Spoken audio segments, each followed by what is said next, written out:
Davronbek 1 milyon so'm pul berverdin. Qarama. 1 milyon so'm bergan pulingga bir dana 550 ming ish qildik va 5 dana ishga tutqa oldim. Undan ortgan pulini uyni egasine berdim. Xudo xolasa rahmat 1 milyon so'm ehsoning qabul bo'lsin. Inab pecham xayriya sana qurib berib ketdilar 5 dana pullab.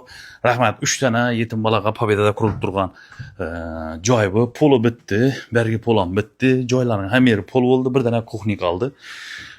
İnavedan xafa bo'ldim. Bugun akşam qurilishi kerak edi. Shu elatdasiz Xurshid aka, siz aytib ketmasam bo'lmaydi, qurib berishingiz kerak edi. Ağa, ko'nglim qoldi lekin sizdan.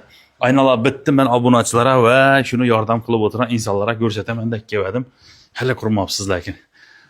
Rahmat barchangizdan qo'llab-quvvatlab turganlar, yana yordam qilaman deylar, poddesh qilaman deylar. Birdana like bosasizlar va kommentariya o'z fikringizni yozsangiz zakon yordam qilaringiz bo'ladi. Chunki ekson qilaman deb o'tirgan odamlar shu videomiz yetib tarqalishi uchun bizlara va shu 3 yetim bolaga yordam qilgan bo'lasizlar.